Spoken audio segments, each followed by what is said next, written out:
মনোনয়ন দাখিলের আগে মিছিলে বাম কংগ্রেস জোট প্রার্থীরা সৃজন ভট্টাচার্য, প্রতিকুর রহমান, মিছিলে শায়রা হালিম সহ অন্যান্যরা আজ মনোনয়ন জমা দেবেন। যাদবপুর লোকসভা কেন্দ্রের বাম প্রার্থী সৃজন ভট্টাচার্য, বাম প্রার্থী প্রতিকুর রহমান, বাম প্রার্থী শায়রা হালিম, উলুবেড়িয়া লোকসভা কেন্দ্রের বাম প্রার্থী শায়রা হালিম, যাদবপুর লোকসভা কেন্দ্রের বাম প্রার্থী সৃজন ভট্টাচার্য আজ তাদের মনোনয়ন জমা দেওয়ার আগে মিছিল, মহা মিছিল বাম কংগ্রেসের। সরাসরি সেই মিছিল থেকে আমাদের প্রতিনিধি রেশমি রয়েছেন। রেশমিল, দিকে দিকে মনোনয়ন জমা পর্ব এবং তার আগে মহা মিছিল করে বামেদের এই নির্বাচনের আগে যে র্যালি, সেখান থেকে ঠিক কি স্লোগান, বার্তা, ছবি উঠে আসছে রেশমি?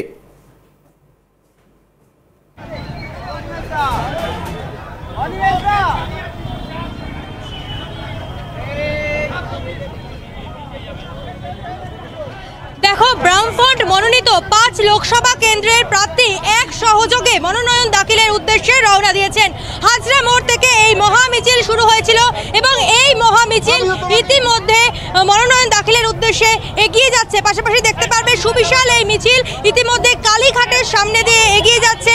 কালীঘাটে যেখানে মমতা বন্দ্যোপাধ্যায়ের বাড়ি, তার কিছু দূরত্বে যে রাস্তা, মেন রোড, সেখান থেকে এই মিছিল এগিয়ে যাচ্ছে এবং এই মিছিলে ব্রাউনফোর্ট মনোনীত যারা প্রার্থীরা তারা উপস্থিত রয়েছেন এবং তুমি দেখতে পাচ্ছ অর্থাৎ যাদবপুরের সৃজন ভট্টাচার্য, যাদবপুর লোকসভা ডায়মন্ড হারবারের প্রতিকুর রহমান, দক্ষিণ কলকাতার শায়রা হালিম, মথুরাপুর লোকসভা কেন্দ্রের শরৎচন্দ্র হালদার, জয়নগরের সমরেন্দ্র মণ্ডল, এই লোকসভা কেন্দ্রে যারা তারা উপস্থিত রয়েছেন এবং যারা প্রার্থীরা রয়েছেন তুমি দেখতে পাচ্ছ।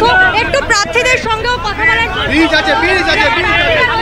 তাদের সঙ্গে একটু কথা বলার চেষ্টা করব, কারণ আজকে হাজরা মোড় থেকে এই মিছিল শুরু হয়েছে এবং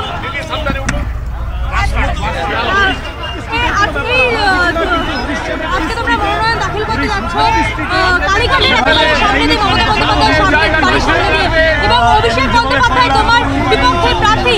এই লড়াই কতটা শক্তিশালী? অভিষেক ব্যানার্জি আমার বিপক্ষে নয়, উনি মানুষের বিপক্ষে।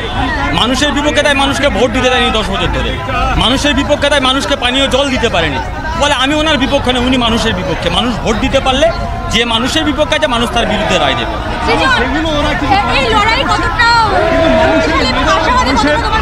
দেখুন, আমি ভীষণ আশাবাদী, কারণ মানুষ মুখিয়ে আছে ভোটে অংশগ্রহণ করবার জন্য। মানুষ ভোট দিতে পারলে ডায়মন্ড হারবার লোকসভা কেন্দ্রে জিতছি আমরা। এই যে মিছিল, মানুষের সমর্থনকে এখানে এই মিছিলে চোখে পড়ছে বলে মনে করো? এটা তো সবে একটা হালকা ট্রেলার হয়েছে। আমরা তো সর্বোচ্চ জমায়েত করিনি, সর্বোচ্চ শক্তি দিয়ে করিনি।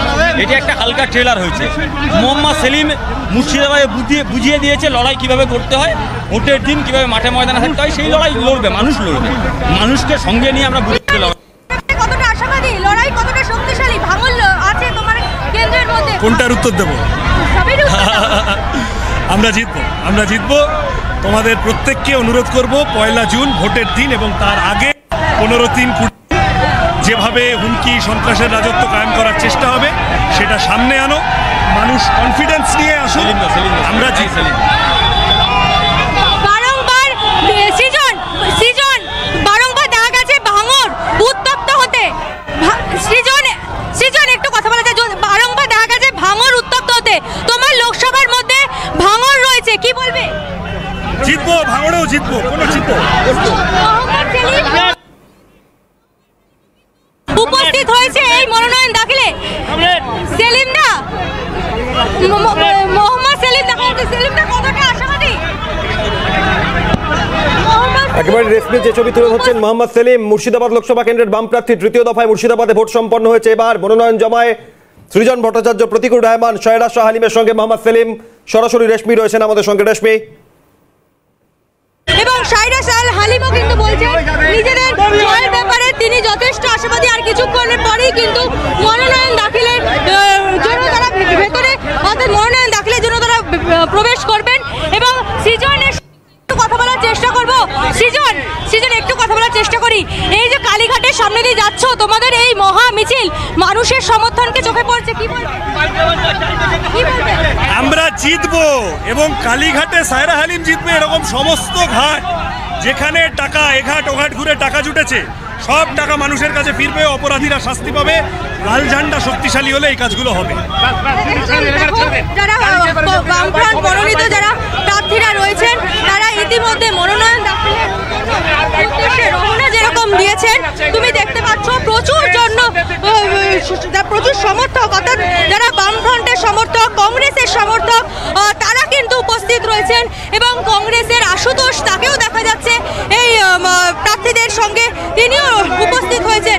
পাশাপাশি সুবিশাল মিছিল, আমার চিত্র সংবাদক দীপ্তকে দেখাতে বলবো, কালীঘাটের এই যে রাস্তা, এই রাস্তা জুড়ে কিন্তু বামেদের যে লাল পতাকা, সেই লাল পতাকা কার্যত উঠছে, তুমি সেই চিত্র দেখতে পাচ্ছ এবং সুবিশাল মিছিল করে মনোনয়ন দাখিলের উদ্দেশ্যে কিন্তু বামফ্রন্ট মনোনীত যেই 5 লোকসভা কেন্দ্রের প্রার্থীরা রয়েছেন তারা মনোনয়ন দাখিলের উদ্দেশ্যে ইতিমধ্যে মহামিছিল করে এগিয়ে চলেছেন। অভিক, একেবারে ধন্যবাদ রেশমি, যেমন জানালেন। এবং একই সঙ্গে দক্ষিণ কলকাতা লোকসভা কেন্দ্রের বাম প্রার্থী শায়রা শাহ আলীম, যাদবপুর লোকসভা কেন্দ্রের বাম প্রার্থী সৃজন ভট্টাচার্য, ডায়মন্ড হারবারের বাম প্রার্থী প্রতিকুর রহমান একসঙ্গে তারা আজ মনোনয়ন জমা দিচ্ছেন। এবং আপনাদের জানাই যে এই দক্ষিণ কলকাতা যাদবপুর শেষ দফা 7ম দফায় নির্বাচন, তার মনোনয়ন পেশ আজ সুবিশাল মিছিল করে। শায়রা শাহ আলীম দক্ষিণ কলকাতার বাম প্রার্থী, ফুয়াদ হালিমের স্ত্রী হাসিম আব্দুল হালিমের আত্মীয়া শায়রা শাহ আলীম, পুত্রবধূ, তিনি কি বলছেন দেখুন। মানুষ পালা বদল করতে চায়, পরিবর্তন দেখতে চায়। আর শান্তি হচ্ছে তৃণমূল দুর্নীতির জন্য। ওকে তৃণমূল মমতা ব্যানার্জিকে জিজ্ঞাসা করতে এতগুলো ভায়োলেন্স কি রকম হলো, কি রকম হচ্ছে, একটু জিজ্ঞাসা করতে হবে। এই লড়াই প্রত্যেক সন্দেশখালীর মা বোনের জন্য লড়াই।